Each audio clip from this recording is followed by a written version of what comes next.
से आई। धरती पर आकर उसने, धरती पर आकर उसने हर एक। ओम शांति। 14 सितंबर 2024। सुनते हैं आज के ईश्वरीय महावाक्य। प्रातः मुरली। ओम शांति। बाप दादा मधुबन। आज बाबा बोले, मीठे बच्चे, बाप की श्रीमत पर चलकर, बाप की श्रीमत पर चलकर अपना श्रृंगार करो। पर चिंतन से अपना श्रृंगार मत बिगाड़ो। बाबा ने कहा, पर चिंतन से अपना श्रृंगार मत बिगाड़ो, टाइम वेस्ट ना करो।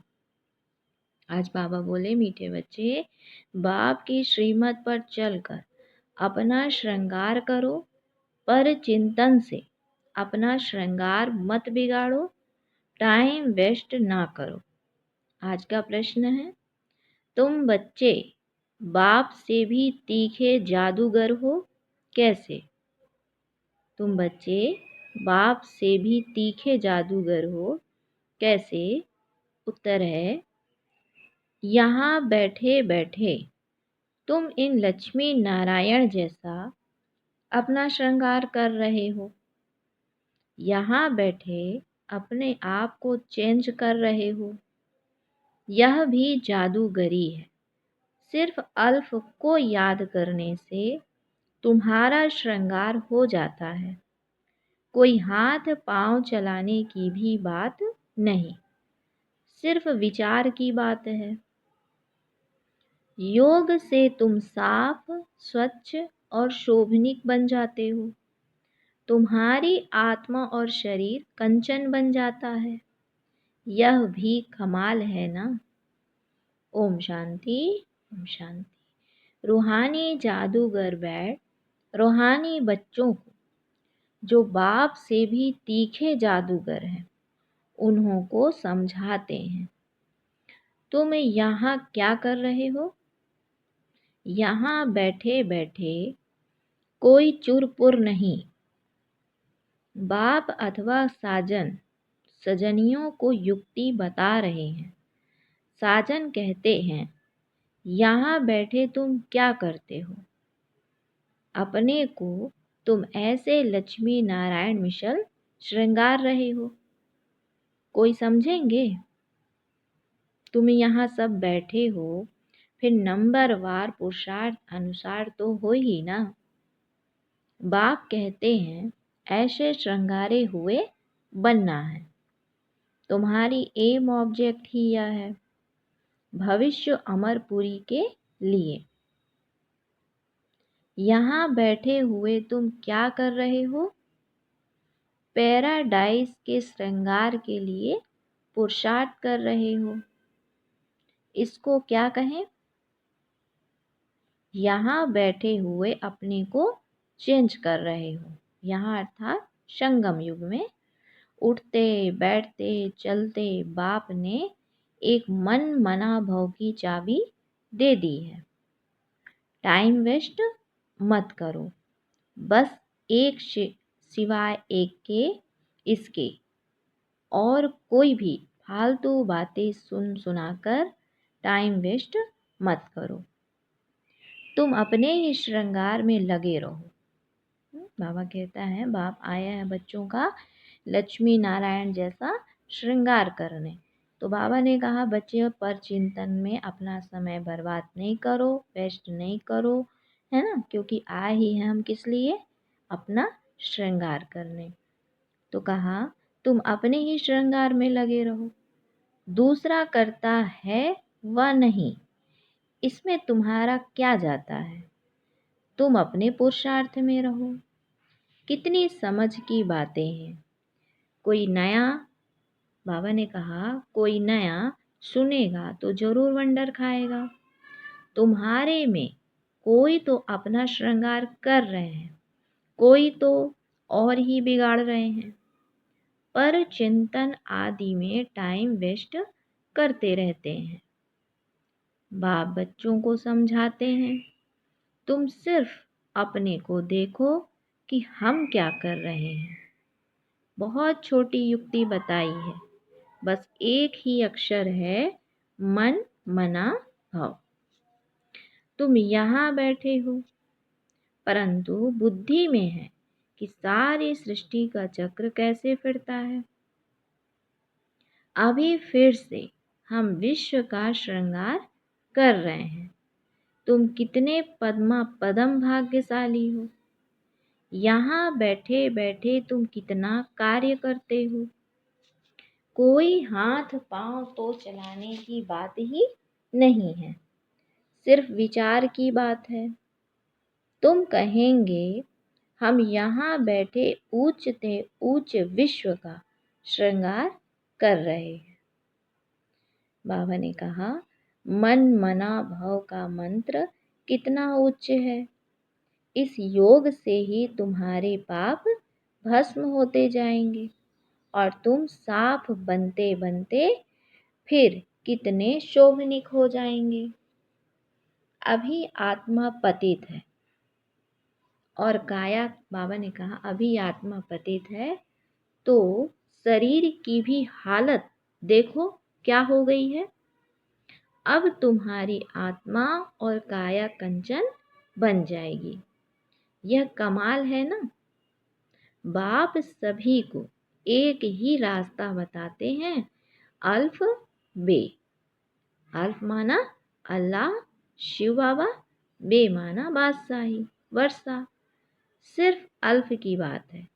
बाप को याद करते रहो तो तुम्हारा श्रृंगार सदा, बाबा ने कहा बाप को याद करते रहो तो तुम्हारा श्रृंगार सारा बदल जाएगा।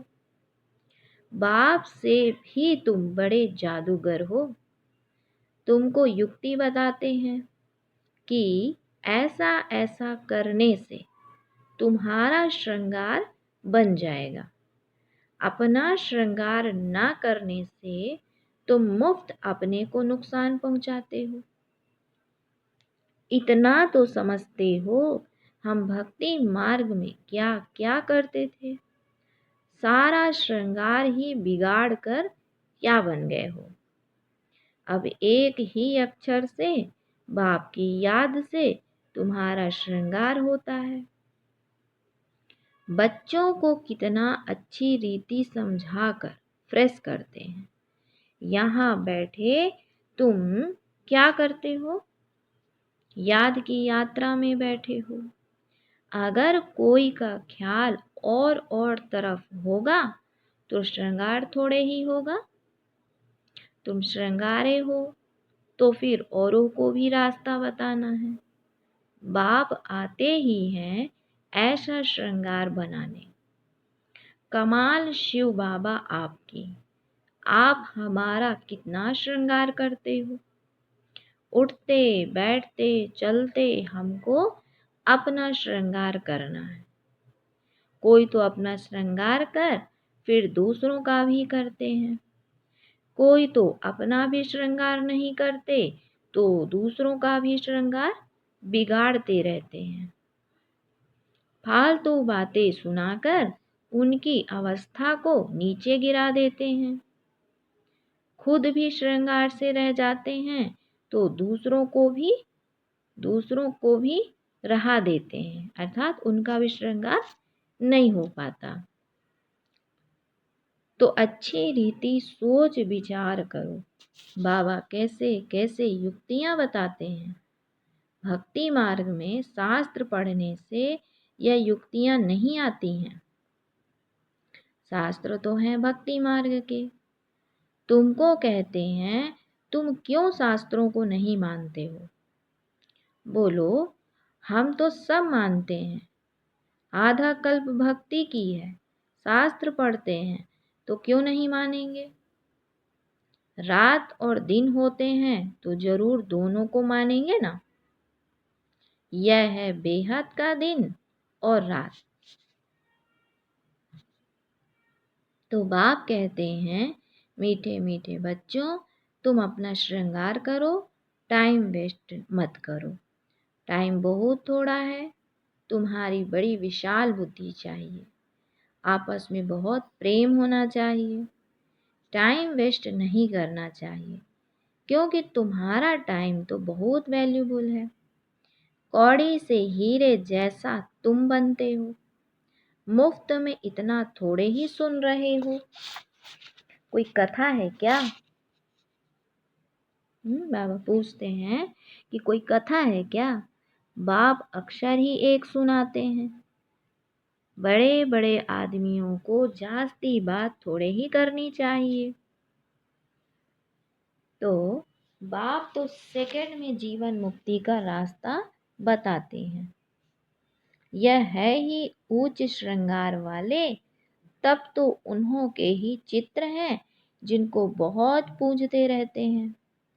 जितना बड़ा आदमी होगा उतना बड़ा मंदिर बनाएंगे, बड़ा श्रृंगार करेंगे। आगे तो देवताओं के चित्र पर हीरे का हार पहनाते थे। बाबा को तो अनुभव है ना। बाबा ने खुद हीरे का हार बनाया था लक्ष्मी नारायण के लिए। वास्तव में तो उन्हों जैसी यह पहरवाइश कोई बना न सके। अभी तुम बना रहे हो नंबरवार पुरुषार्थ अनुसार। तो बाप समझाते हैं, बच्चे टाइम वेस्ट मत करो और ना औरों का करो। बाप युक्ति बहुत सहज बताते हैं। मुझे याद करो तो पाप मिट जाए। याद बिगर इतना श्रृंगार हो न सके। तुम यह बनने वाले हो ना। दैवी स्वभाव धारण करना है, इसमें कहने की भी दरकार नहीं। परंतु पत्थर बुद्धि होने के कारण सब समझाना पड़ता है। सेकंड की बात है। बाप कहते हैं, मीठे मीठे बच्चों, तुमने अपने बाप को भूलने से कितना श्रृंगार बिगाड़ दिया है। बाप तो कहते हैं, चलते फिरते श्रृंगार करते रहो। परंतु माया भी कम नहीं है। कोई कोई लिखते हैं, बाबा आपकी माया बहुत तंग करती है। अरे हमारी माया कहाँ है? यह तो खेल है ना। मैं तो तुमको माया से छुड़ाने आया हूँ। मेरी माया फिर काहे की? इस समय पूरा ही इनका राज्य है। जैसे इस रात और दिन में फर्क नहीं हो सकता, यह फिर है बेहद की रात और दिन। इसमें एक सेकंड का भी फर्क नहीं हो सकता। अभी तुम बच्चे नंबरवार पुरुषार्थ अनुसार ऐसा श्रृंगार कर रहे हो। बाप कहते हैं, चक्रवर्ती राजा बनना है तो चक्कर फिराते रहो, भल गृहस्थ व्यवहार में रहो। इसमें सारा बुद्धि से काम लेना है। आत्मा में ही मन बुद्धि है। यहाँ तुमको बाहर का गोरख धंधा कुछ भी नहीं है। यहाँ आते ही हो तुम अपने को श्रृंगारने, रिफ्रेश होने। बाप पढ़ाते तो सबको एक जैसा है। यहाँ बाबा पास आते हैं नई नई पॉइंट सम्मुख सुनने, फिर घर जाते हैं तो जो कुछ सुना है वह बाहर निकल जाता है। यहाँ से बाहर निकलने से ही झोली छांट लेते हैं। बाबा कहते यहाँ से बाहर निकलने से ही झोली छांट लेते हैं, मतलब खाली कर देते हैं। जो सुना उस पर मनन चिंतन नहीं करते। तुम्हारे लिए तो यहाँ एकांत की जगह बहुत है। बाहर में तो खटमल फिरते रहते हैं। बाबा ने आज क्या बोला कि बाबा के सम्मुख आते हैं तो कितना अच्छा श्रृंगार करते हैं और बाहर जाते हैं तो झोली छांट लेते हैं। सुना उस पर मनन चिंतन कुछ नहीं करते। और फिर क्या होता है? बाबा कहते यहाँ तो एकांत इतना अच्छा है और बाहर क्या कहा? खटमल फिरते रहते हैं। खटमल क्या करता है? एक दो का खून करते पीते रहते हैं। तो बाप बच्चों को समझाते हैं, यह तुम्हारा टाइम मोस्ट वैल्यूबल है। तुमको इसमें टाइम, बाबा ने कहा, वेस्ट मत करो। अपने को श्रृंगारने की बहुत युक्तियाँ मिली हैं। मैं सबका उद्धार करने आता हूँ। मैं आया हूँ तुमको विश्व की बादशाही देने। तो अब मुझे याद करो, टाइम वेस्ट मत करो। काम काज करते भी बाप को याद करते रहो। इतनी ढेर सब आत्माएं आशिक हैं एक परम पिता परमात्मा मासू की। बाबा कहते हैं इतनी ढेर आत्माएं आशिक हैं एक परम पिता परमात्मा मासू की। वह सब जिस्मानी कथाएं आदि तो तुम बहुत सुनते हो। अब बाप कहते हैं वह सब भूल जाओ। भक्ति मार्ग में कहते हैं ना कि भक्ति मार्ग में तुमने मुझे याद किया और वायदा भी किया हम आपके ही बनेंगे।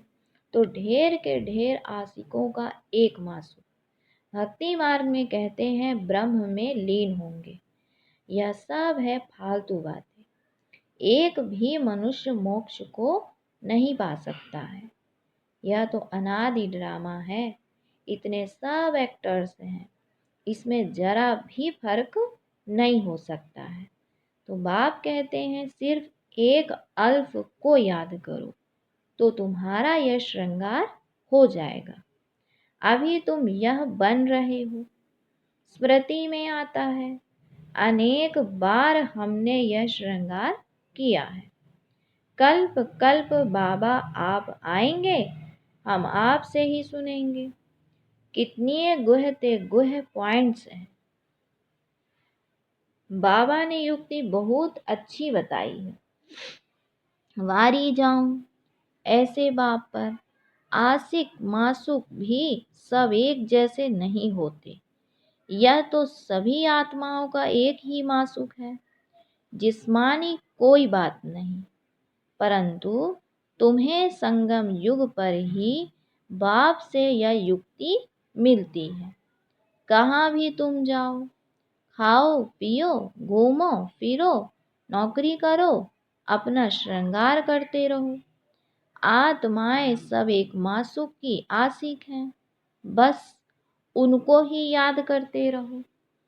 कोई कोई बच्चे कहते हैं हम तो 24 घंटे याद में रहते हैं, परंतु सदैव तो कोई कर नहीं सकते।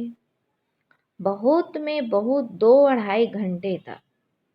जास्ती अगर लिखे तो बाबा मानता नहीं।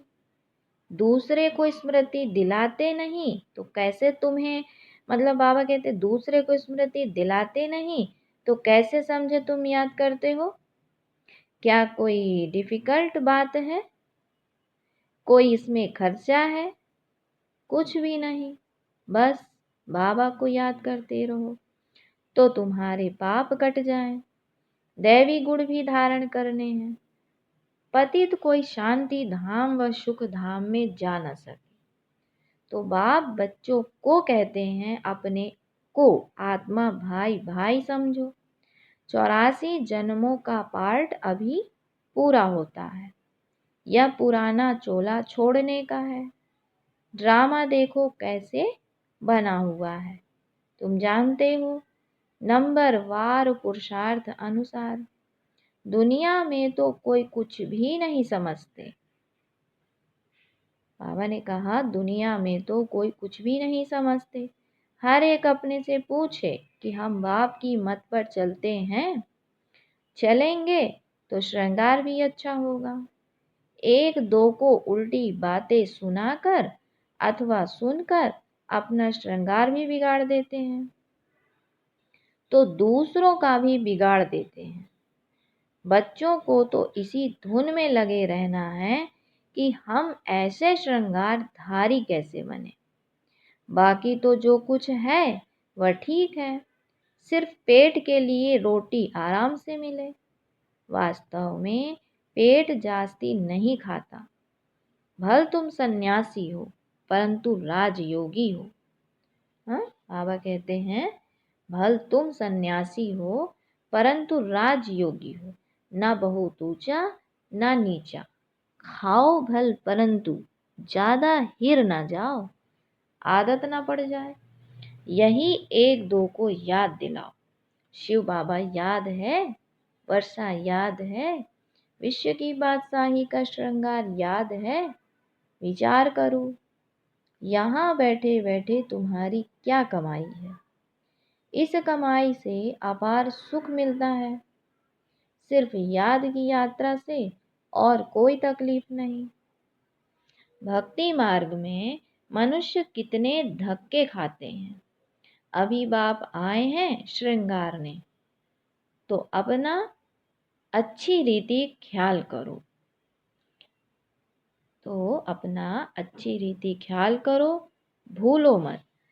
माया भुला देती है, फिर टाइम बहुत वेस्ट करते हैं। तुम्हारा तो यह बहुत वैल्यूबल टाइम है। पढ़ाई की मेहनत से मनुष्य क्या से क्या बन जाते हैं। बाबा तुमको और कोई तकलीफ नहीं देते, सिर्फ कहते हैं मुझे याद करो। कोई भी किताब आदि उठाने की भी दरकार नहीं। बाबा कोई किताब उठाता है क्या? बाप कहते हैं मैं आकर इस प्रजापिता ब्रह्मा द्वारा एडाप्ट करता हूँ। प्रजापिता है ना, तो इतनी कुख वंशावली प्रजा कैसे होगी? प्रजापिता है ना, तो इतनी कुख वंशावली प्रजा कैसे होगी?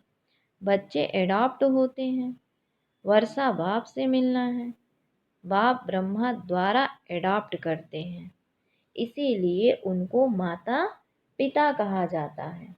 बाबा कहते हैं बाप किसके द्वारा एडॉप्ट करते हैं? ब्रह्मा द्वारा। तो कहा तब तो माता पिता कहा जाता है। यह भी तुम जानते हो, बाप का आना बड़ा एक्यूरेट है। एक्यूरेट टाइम पर आते हैं, एक्यूरेट टाइम पर जाएंगे। दुनिया की बदली तो होनी ही है। अभी बाप तुम बच्चों को कितनी अक्ल देते हैं। बाप की मत पर चलना है। स्टूडेंट जो पढ़ते हैं वही बुद्धि में चलना है। तुम भी यह संस्कार ले जाते हो। जैसे बाप में संस्कार है, वैसे तुम्हारी आत्मा में भी यह संस्कार भरते हैं। फिर जब यहाँ आएंगे तो वही पार्ट रिपीट होगा। नंबरवार पुरुषार्थ अनुसार आएंगे। अपने दिल से पूछो कितना पुरुषार्थ किया अपने को श्रृंगारने का। टाइम कहाँ वेस्ट तो नहीं किया है। बाप सावधान करते हैं, वाहियात बातों में कहाँ भी टाइम ना गवाओ। बाप की श्रीमत याद रखो, मनुष्य मत पर ना चलो। तुमको यह पता थोड़े ही था कि हम पुरानी दुनिया में हैं। बाप ने बताया है कि तुम क्या थे। इस पुरानी दुनिया में कितने अपार दुख हैं। यह भी ड्रामा अनुसार पार्ट मिला हुआ है। ड्रामा अनुसार अनेका अनेक विघ्न भी पड़ते हैं। तो बाप समझाते हैं बच्चे, यह ज्ञान और भक्ति का खेल है, वंडरफुल ड्रामा है। इतनी छोटी आत्मा में सारा पार्ट अविनाशी भरा हुआ है, जो बजाती ही रहती है। अच्छा, मीठे मीठे सिकिलधे बच्चों प्रति माता पिता बाप दादा का याद प्यार और गुड मॉर्निंग। रूहानी बाप की रूहानी बच्चों के नमस्ते।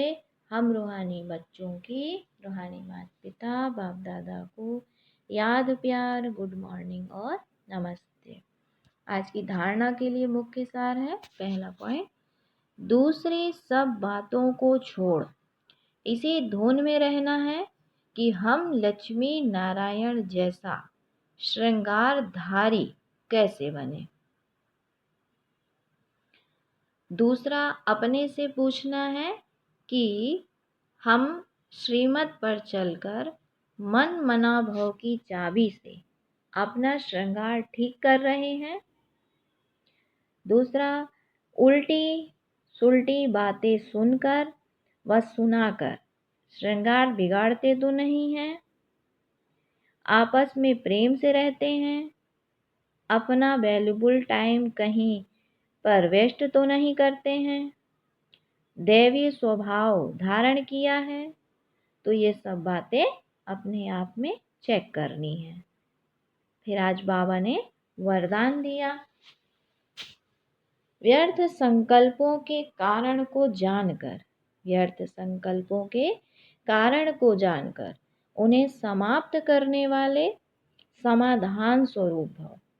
बाबा ने कहा कि व्यर्थ संकल्प उत्पन्न होने के मुख्य दो कारण हैं। पहला अभिमान और दूसरा अपमान।